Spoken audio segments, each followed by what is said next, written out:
প্রথমে আমরা একটু দেখি যে জিডিপি জিনিসটা কি। হ্যাঁ, জিডিপি কথাটা সম্ভবত তোমরা অনেকেই শুনেছো এর আগেও, এবং অনেকে উচ্চ মাধ্যমিকে পড়েও এসেছো, যেটার ফুল মিনিংটা হচ্ছে গ্রস ডোমেস্টিক প্রোডাক্ট। তো জিডিপি, এই গ্রস ডোমেস্টিক প্রোডাক্ট জিনিসটা কি সেটা একটু জানবো। যদি আমরা বইয়ের ভাষায় বলি তাহলে বলবো যে GDP or gross domestic product is the market value of all the final goods and services produced within a country in a given time period. আমরা এখন একটু দেখি যে আমরা যে ডেফিনেশনটা দেখলাম সেটা হচ্ছে কি, গ্রস ডোমেস্টিক প্রোডাক্ট একটা, সেটার মার্কেট ভ্যালু। মার্কেট ভ্যালু কিসের? Of all final goods and service, সব চূড়ান্ত গুডস অ্যান্ড সার্ভিস মানে সেবা এবং দ্রব্য। এর পরের পাশে আসি, দেখো, service produced within a country. একটা উইদিন এ কান্ট্রি, একটা দেশের সীমার মধ্যে প্রডিউসড হতে হবে। যেমন মনে করো, যদি আমাদের পরিচিত কেউ একজন বাংলাদেশি দেশের বাইরে থাকেন এবং তিনি যদি সেখানে, সাপোজ আমরা ধরতে পারি যে একজন প্রবাসী যিনি কুয়েতে থাকেন, কুয়েতে যদি তিনি একটা ফ্যাক্টরিতে কাজ করেন, সেখানে যদি কোনো প্রোডাকশন হয়, সেই প্রোডাকশনটাকে আমরা জিডিপিতে অন্তর্ভুক্ত করব না। কিন্তু বাংলাদেশের কোনো ফ্যাক্টরিতে যদি কোনো বাঙালি কাজ করেন অথবা অবাঙালি কাজ করেন, তখন কিন্তু আমরা সেই প্রোডাকশনটাকে বাংলাদেশের জিডিপিতে কাউন্ট করব। এরপরে আমরা একটু দেখব এই ডেফিনেশনটা ভেঙে আমরা 4টা পার্ট পাবো। পার্ট 4টা হচ্ছে, একটু দেখো, 4 parts of this definition. Part 1 যেটা আসে মার্কেট ভ্যালু, সেকেন্ড হচ্ছে final goods and services, third producing within a country, and fourth হচ্ছে in a given time period. Market value জিনিসটা কি?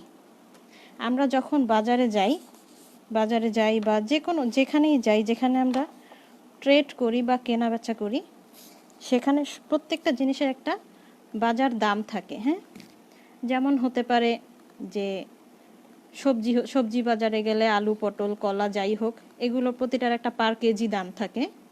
আবার যদি আমি গ্রোসারি শপে যাই, সেখানেও এই সুগার হোক, সল্ট হোক বা অন্য যে কোনো কিছু, সেটার একটা পার কেজি প্রাইস থাকে। এই যে প্রত্যেকটা জিনিসের বাজার একটা দাম থাকে, যেটা আমরা বাজার দাম অলরেডি আমরা ফার্স্ট সেমিস্টারে এর আগের সেমিস্টারে পড়ে এসেছি মাইক্রো ইকোনমিক্সে, যে মার্কেট প্রাইসটা কি। তো সেই প্রত্যেকটা জিনিসের যে একটা মার্কেট প্রাইস থাকে, সেই মার্কেট প্রাইসটাই হচ্ছে এই মার্কেট ভ্যালু।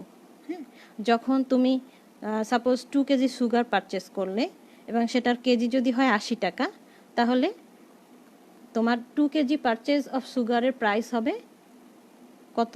80 ইন্টু 2, 160। 2 কেজি সুগারের পারচেজিং প্রাইস হচ্ছে 160 টাকা। এরপরে আসি, দেখো, মার্কেট ভ্যালু বুঝলাম যে একটা প্রোডাক্টের মার্কেট ভ্যালু, বাজারে যে প্রাইস থাকবে সেটাকে আমরা মার্কেট ভ্যালু বলি। এরপর আছে কি final goods and service. Final good and service কেন হচ্ছে? এটা তো যে কোনো ধরনের হতে পারে, আমরা বলতে পারি যে ইন্টারমিডিয়েট গুড হতে পারে, প্রাইমারি গুডস অ্যান্ড সার্ভিস হতে পারে। কিন্তু একটা প্রোডাকশন লাইনে 3 ধরনের গুডস থাকে। প্রথম হচ্ছে প্রাইমারি গুডস, সেকেন্ড হচ্ছে ইন্টারমিডিয়েট গুডস, অ্যান্ড থার্ড হচ্ছে ফাইনাল গুডস। জিডিপি ক্যালকুলেট করার সময় আমরা অবশ্যই final goods and services calculate করব, কখনোই primary and intermediate goods count করব না। যদি প্রাইমারি এবং ইন্টারমিডিয়েট গুডস কাউন্ট করি, তাহলে জিনিসটা যেটা হবে যে ডাবল অথবা ট্রিপল কাউন্ট হবে। মনে করো তুমি কোনো একটা ফ্যাক্টরির কথা যদি আমরা ধরি, যেখানে কাপড় প্রোডাকশন করা হয়, তো কাপড় প্রোডাকশন করতে হলে কাপড় প্রোডাকশনের জন্য কি দরকার? সাপোজ একটা ড্রেস বানাতে হবে, একটা প্যান্ট, শার্ট অথবা 3 পিস, যে কোনো ধরনের ড্রেস, ছেলে বা মেয়ের। সেই ড্রেসটা বানাতে হলে আমার কি লাগবে? কাপড় লাগবে। তো কাপড়টা হচ্ছে কি, যেহেতু হচ্ছে প্যান্ট বা শার্ট হচ্ছে ফাইনাল গুড, যেটা হচ্ছে একদম প্যান্ট অথবা শার্ট আকারে বাজারে আসবে, তাহলে এটা হচ্ছে ফাইনাল গুড, যেটা একদম বাজারে যেই চেহারায় আসবে। তার আগে হচ্ছে কি, এটার বানানোর কিছু উপকরণ থাকবে, যেমন শার্টে হতে পারে বোতাম থাকবে, কাপড় লাগবে, সেলাই করার জন্য মেশিন লাগবে, এই জিনিসগুলো হচ্ছে তাহলে ইন্টারমিডিয়েট গুডস। আবার যদি কাপড়ের আগে চিন্তা করি, কাপড়টা কি দিয়ে তৈরি করা হয়? সুতা দিয়ে তৈরি করা হয়, তাই না? তো তাহলে সুতাটা হচ্ছে প্রাইমারি গুডস। তাহলে আমি যদি একটা শার্ট বা প্যান্টের কথা চিন্তা করি, তাহলে এই শার্ট বা প্যান্টের ক্ষেত্রে প্রাইমারি গুডস হচ্ছে সুতা, এবং সুতা বা তুলা, এগুলো থেকে সেকেন্ডারি বা ইন্টারমিডিয়েট গুড যেটা, সেটা হবে কাপড়, এবং ফাইনাল গুড হবে হচ্ছে আমার প্যান্টস বা শার্টস। তো এই ক্ষেত্রে যদি আমি ফাইনাল গুড কাউন্ট না করে প্রাইমারি বা সেকেন্ডারি গুড কাউন্ট করি, তাহলে কি প্রবলেম হবে? ধরো যে তুলা, সুতা বা কাপড় থেকে আমরা প্যান্ট শার্টস পর্যন্ত ফাইনালি আসলাম, প্যান্ট শার্টটাকে আমি একবার কাউন্ট করলাম, এখানে কিন্তু প্যান্ট শার্ট যখন প্রোডাকশন হয়ে যাবে, তারপরে কিন্তু আর আমাদের আগের যে কাপড় বা সুতার এক্সিস্টেন্স থাকবে না। তার মানে বাস্তবে ফাইনাল গুড হিসেবে যখন আমি প্যান্টস বা শার্টকে কাউন্ট করব, তখন সুতা, তুলা বা কাপড় এগুলোর কোনো এক্সিস্টেন্স নাই। এগুলো তিনটা পর্যায়ে বিক্রি হবে। যখন সে সুতা বা তুলা বিক্রি করবে, সে একটা সুতা বা তুলার মালিক একটা দাম পাবে, সেই দাম সে নিয়ে ফেরত চলে গেল বাড়িতে বাজার থেকে। এরপরে যেটা হলো, আবার পরবর্তী বাজারে সেটা কি কাপড় হিসেবে বিক্রি হবে। প্রত্যেকটা জিনিস বিক্রি হচ্ছে, কিন্তু দাম কিন্তু আমরা শার্টের যে দাম সেটা শার্টের মালিক পাবে, কিন্তু শার্টের মালিক যে দাম পাবে সে সেই দাম থেকে কিন্তু অলরেডি তার কাপড়ের দাম পরিশোধ করে ফেলেছে। আবার কাপড়ের মালিক সুতার মালিককে অলরেডি তার কাপড়ের বিক্রির টাকার থেকে আগেই সুতার দাম পরিশোধ করে ফেলেছে। তাহলে আমরা যদি তিনবার কাউন্ট করি, তাহলে যেটা হবে, প্রোডাকশন হচ্ছে একটা, কিন্তু আমি যদি টাকার অঙ্কে হিসাব করি, তাহলে তিনবার আমি একই জিনিসের দাম তিনবার কাউন্ট করা হবে। এজন্য তিনবার কাউন্ট করা যাবে না। তাহলে দেখা যাবে যে আমাদের জিডিপি কাউন্টিংয়ে এরর আসবে, এবং হবে যে আমাদের বাস্তবে জিডিপির ভ্যালু যেটা, তার থেকে আমরা যে একটা মনে করো যে নিউমেরিক্যাল ফিগার দেখবো যে একটা এত বড় জিডিপি বাংলাদেশের, বাস্তবে সেটা হবে না। দেখা যাবে যে বাস্তবে জিডিপি যেটা, তার থেকে অনেক বড় একটা ডিজিট আসলো, কিন্তু আমাদের প্রোডাকশন অতটা নাই। তাহলে যেটা করতে হবে, final goods and service count করব আমরা, প্রাইমারি বা ইন্টারমিডিয়েট গুড কাউন্ট করব না। থার্ড হচ্ছে কি, প্রডিউসড উইদিন এ কান্ট্রি। এই উইদিন এ কান্ট্রি মানে হচ্ছে একটা দেশের ভৌগোলিক সীমার মধ্যে প্রোডাকশনটা করতে হবে। যেমন ধরো বাংলাদেশের 1,47,570 বর্গ কিলোমিটারের বাইরে যদি বাঙালি কেউ যে প্রোডাকশন করে, সেই প্রোডাকশনটা আমাদের জিডিপিতে ইনক্লুড হবে না। আবার মনে করো বাংলাদেশের মধ্যেই, বাংলাদেশে যে শুধুমাত্র আমরা বাঙালিরা কাজ করি এরকম কিন্তু না, বাংলাদেশে বিভিন্ন দেশের কিছু কিছু লোকজন এসেও কাজ করে। তো যখন হচ্ছে কোনো অবাঙালি এসে বাংলাদেশের সীমানার ভিতরে কাজ করবে, সেই প্রোডাকশনটা বাংলাদেশেই থেকে যাবে, এবং সেক্ষেত্রে বাংলাদেশের জিডিপির ক্ষেত্রে এই অবাঙালিদের প্রোডাকশনটাও বাংলাদেশের জিডিপিতে ইনক্লুড হবে। কিন্তু যদি এরকম হয়, আমি বা তোমরা কেউ, আমরা যদি বাংলাদেশের সীমানার বাইরে যেয়ে অন্য কোনো দেশে প্রোডাকশনে অংশগ্রহণ করি, সেক্ষেত্রে যে প্রোডাক্টটা আসবে, ফাইনাল প্রোডাক্ট, সেই প্রোডাক্টটা বাংলাদেশের জিডিপিতে কাউন্ট হবে না। সেই প্রোডাক্টটা কাউন্ট হবে, সাপোজ যদি আমি ইন্ডিয়াতে থাকি তাহলে ইন্ডিয়ার জিডিপিতে কাউন্ট হবে, আমি চায়নাতে থাকলে চায়নার জিডিপিতে কাউন্ট হবে, ইউএসএতে থাকলে ইউএসএ জিডিপিতে কাউন্ট হবে। ঠিক আছে? তাহলে প্রডিউসড উইদিন এ কান্ট্রির মানে হচ্ছে যে জিডিপি হবে যেই দেশের জিডিপি, সেই দেশের ভৌগোলিক সীমার মধ্যে যে উৎপাদন হবে সেটাকে আমরা ওই দেশের জিডিপিতে অন্তর্ভুক্ত করব। এরপরে আসি কি, in a given time period. এই টাইম পিরিয়ডটা কি, তোমাকে একটা টাইম দেয়া হবে, বা জিডিপি ক্যালকুলেট করার জন্য আমি বা আমরা নিজেরাই একটা টাইম পিরিয়ড সিলেক্ট করব, একটা নির্দিষ্ট সময়সীমা সিলেক্ট করব। সেটা হতে পারে 1 মাস, 2 মাস, 6 মাস, অথবা 1 বছর। সাধারণত আমরা জিডিপি দেখি যেটা বাংলাদেশে যে প্রতি বছর জিডিপি প্রকাশ করা হয়। এছাড়াও কিছু জিডিপি কন্ডাক্ট করা হয়, যেটা হয় যেরকম 6 মাসের জন্য হতে পারে। কিছু স্পেসিফিক প্রোডাক্ট আছে বা সার্ভিস আছে, সেসবের ক্ষেত্রে আমরা মান্থলি জিডিপিও ক্যালকুলেট করে থাকি, যদিও সেটা ব্রড আকারে প্রকাশ করা হয় না। যেভাবে আমরা জাতীয় জিডিপি যেটা দেখি যে প্রতি বছর জুলাইয়ে আমরা পাই, সেভাবে কোয়ার্টারলি বা মান্থলি জিডিপিগুলো প্রকাশ পায় না, তবে প্রয়োজনে বিভিন্ন সেক্টর ওয়াইজ জিডিপি এরকম ক্যালকুলেট করা হয়।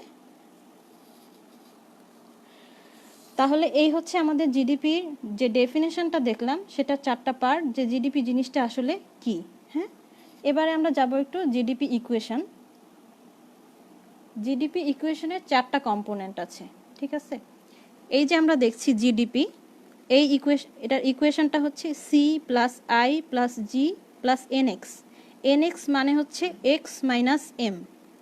এখন একটু দেখি যে এই C I G NX X minus M এই জিনিসগুলো কি বোঝায় আসলে।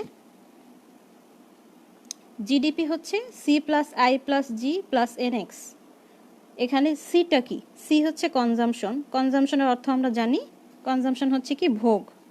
আমরা যা কিছু ভোগ করি, এটা হতে পারে খাদ্যদ্রব্য ছাড়া কোনো সেবাও হতে পারে, গুডস অ্যান্ড সার্ভিসেস যেগুলো আমরা ভোগ করি, সেটা হচ্ছে এই সি কম্পোনেন্টের ভিতরে অন্তর্ভুক্ত হবে। সেটার মধ্যে হতে পারে আমরা যে খাবার দাবার কিনি, যে ড্রেস কিনি, তারপরে আমরা ট্রান্সপোর্ট সার্ভিস যেগুলো এনজয় করি, যেমন কেউ হয়তো আমরা রিক্সায় চড়ি, কেউ গাড়িতে চড়ি, বা কেউ এয়ারে চড়ি। তো এই জিনিসগুলো হচ্ছে কি আমাদের কনজাম্পশন। এরপরে ইনভেস্টমেন্ট। ইনভেস্টমেন্টটা কি? আমরা বিভিন্ন আমাদের প্রজেক্ট থাকে, সরকারের বিভিন্ন প্রজেক্ট থাকে, বেসরকারি প্রজেক্ট থাকে, এবং আমাদের ব্যবসায় বিনিয়োগ থাকে। আমরা ব্যাংকে বিনিয়োগ করি, ব্যাংকে যে টাকাটা আমরা যেমন আমরা ফিক্সড ডিপোজিট করি বিভিন্ন স্কিমে, সেই যে টাকা একটা মেয়াদি আমানত রাখি, এই প্রত্যেকটা জিনিস হচ্ছে ইনভেস্টমেন্ট, মানে হচ্ছে বিনিয়োগ, যে যেখান থেকে আমার একটা ইনকাম জেনারেট হবে। হতে পারে আমরা বিজনেসে ইনভেস্ট করতে পারি, সেখান থেকে আমরা বিজনেসে প্রফিট পাবো। ব্যাংকে যদি আমরা মেয়াদি আমানত হিসেবে রাখি, সেখান থেকে আমরা ইন্টারেস্ট রেট পাবো। এছাড়া যদি কোনো প্রজেক্ট থাকে, সেখানে আমরা বিভিন্ন ধরনের আর্থিক অথবা সামাজিক বেনিফিট পাবো। এই সব কিছুই হচ্ছে ইনভেস্টমেন্টের অন্তর্ভুক্ত। এরপরে আসি জি কম্পোনেন্ট। জি কম্পোনেন্টটা হচ্ছে গভর্নমেন্ট এক্সপেন্ডিচার। গভর্নমেন্ট এক্সপেন্ডিচারটা কীরকম? যেমন ধরো সরকারের বিভিন্ন ব্যয় থাকে, এর মধ্যে অন্তর্ভুক্ত হচ্ছে সরকার, যেমন আমাদের অনেকগুলো মন্ত্রণালয় আছে, এই প্রত্যেকটা মন্ত্রণালয়ের থ্রুতে আবার কি সরকারের বিভিন্ন খরচ আছে। যেমন এখন করোনা পারপাসে সরকার কিন্তু স্বাস্থ্য মন্ত্রণালয় এবং স্বাস্থ্য অধিদপ্তরের মাধ্যমে অনেক খরচ করছে দেশ ও জাতির জন্য। এটা হচ্ছে সরকারের এক ধরনের এক্সপেন্ডিচার। এরপরে সরকার ধরো যে সামরিক ব্যয় করে, এটা হতে পারে যে সেনাবাহিনীর জন্য অস্ত্র কেনা, বা বিমান বাহিনীর জন্য একটা হেলিকপ্টার কেনা, এরকম বিভিন্ন ধরনের খরচ যেগুলো আছে। তারপরে এছাড়াও আছে যেমন সরকারের বিভিন্ন ডেভেলপমেন্ট পারপাসে সরকার খরচ করে থাকে, সেগুলোও হচ্ছে সরকারের এক্সপেন্ডিচারের মধ্যে পড়ে। এরপরে আমরা এখন দেখছি যে সরকার বিভিন্ন সেক্টরে রিলিফ, প্রণোদনা, এই জিনিসগুলো যে দিচ্ছে, এগুলোও কিন্তু সরকারের হচ্ছে যে এই যে গভর্নমেন্ট এক্সপেন্ডিচারের অন্তর্ভুক্ত। এরপরে আসি হচ্ছে নেট এক্সপোর্ট। নেট এক্সপোর্টটা কি? নেট এক্সপোর্ট জিনিসটা হচ্ছে এক্স মাইনাস এম। এই এক্স মাইনাস এমটাই হচ্ছে আবার আমরা এটাকে বলি নেট এক্সপোর্ট। তো এক্স এখানে হচ্ছে এক্সপোর্ট। এক্সপোর্ট মানে হচ্ছে কি? রফতানি। আমরা এটা তো সবাই বুঝি যে বাংলাদেশ বিভিন্ন ওষুধ, তৈরি পোশাক, এছাড়া বিভিন্ন দ্রব্য সেবা যেগুলো হচ্ছে বাংলাদেশ বিদেশে রপ্তানি করে। তো এক্সপোর্ট করলে কি হয়? এক্সপোর্ট করলে যেটা হয় যে আমরা বিদেশি যে মানুষের কাছ থেকে বা ফরেন যে কান্ট্রিগুলো, অন্য দেশের কাছ থেকে আমরা দ্রব্য এবং সেবা বিনিময়ে ওই সব দেশের ফরেন কারেন্সিগুলো পাই, যেটাকে আমরা আবার কি করি? ব্যাংকে রিজার্ভ হিসেবে রাখি। তো এই যে আমাদের যে এক্সপোর্ট এবং হচ্ছে এম হচ্ছে ইম্পোর্ট। ইম্পোর্ট মানে হচ্ছে আমদানি। আমদানি হচ্ছে কি? বিদেশ থেকে আমরা যেসব গুডস অ্যান্ড সার্ভিস পারচেজ করি। এখন এক্স মাইনাস এম তখন হচ্ছে কি? Export minus import. এক্সপোর্ট যদি আমার বেশি হয়, আমি যেটা রপ্তানি করব, সাপোজ আমি যদি 100 টাকার জিনিসপত্র রপ্তানি করি, ইম্পোর্ট যদি 80 টাকার করি, তাহলে কি হবে? রেজাল্ট আসবে 20। এক্সপোর্ট যদি হয় 100 টাকা, ইম্পোর্ট যদি হয় 80 টাকা, তাহলে আমার রেজাল্ট হবে কত? 20। এই 20 হচ্ছে নেট এক্সপোর্ট। নেট এক্সপোর্টের ভ্যালু হচ্ছে 20। যদি নেট এক্সপোর্ট পজিটিভ ডিজিটের হয় সেটা হচ্ছে একটা দেশের জন্য মঙ্গলজনক, ইকোনমির জন্য ভালো। যে নেট এক্সপোর্ট যত পজিটিভ হবে ইকোনমি তত হেলদি হবে, ইকোনমিক গ্রোথ ভালো হবে। এবার আসি, যদি অপোজিট হয় তাহলে কি হবে? ধরলাম এক্স যদি 80 হয়, এম যদি 100 হয়, তাহলে রেজাল্ট কি আসবে? -20। তার মানে হচ্ছে যে আমি রফতানি করেছিলাম 80 টাকা ইনকাম করেছি, কিন্তু আমদানি করতে খরচ করেছি 100 টাকা। তাহলে আমার কি ইনকামের চেয়ে খরচ বেশি, তাই না? খরচ যখন বেশি তার মানে কি -20 হচ্ছে আমার এই যে নেট এক্সপোর্টে 20 টাকা ঘাটতি। মানে আমার দেশের রফতানি করতে হচ্ছে কম, আমদানি করতে হচ্ছে বেশি। যখনই একটা দেশের জন্য বেশি আমদানি করতে হয় তখনই সেটা অর্থনীতির উপর একটা নেগেটিভ চাপ, নেতিবাচক চাপ নিয়ে আসে। এটা অর্থনীতির জন্য ভালো নয়। তাহলে আমরা নেট এক্সপোর্ট জিনিসটা কি সেটা বুঝলাম। তাহলে আমাদের জিডিপি যেটাকে আমরা দেখে এসেছিলাম market value of final goods and services produced within a country in a given time period, যে একটা নির্দিষ্ট সময়ে বাজারে উৎপাদিত সকল ফাইনাল বা চূড়ান্ত সেবা এবং দ্রব্যের যে মার্কেট ভ্যালু সেটাকে আমরা জিডিপি বলি। এখন বাংলাদেশের বাজারে হাজার হাজার প্রোডাক্ট আছে, হাজার হাজার সেবা আছে। এই সব কিছু যখন হচ্ছে আমরা মার্কেট প্রাইস হিসাব করব, সেইগুলো আবার এই 4টা ভাগে পড়ে, CIGNX, এই 4টা ভাগের মধ্যে পড়বে। একটা দেশের জিডিপিতে যে অ্যামাউন্টই থাকুক না কেন, এই 4টা কম্পোনেন্টের বাইরে কোনো কিছু থাকবে না। একটা সিঙ্গেল পয়সাও এর বাইরে থাকবে না। যদি সেটা 1000 কোটি টাকা হয় বা লক্ষ কোটি টাকাও হয় একটা জিডিপি, সেটা হচ্ছে কি এই 4টা কম্পোনেন্টের মধ্যেই ভাগ হয়ে যাবে। এইগুলো আমাদের জিডিপি ইকুয়েশন দেখলাম আমরা। এরপরে আসি জিডিপি, যেহেতু আমরা এই চ্যাপ্টারটা পড়ছি হচ্ছে কি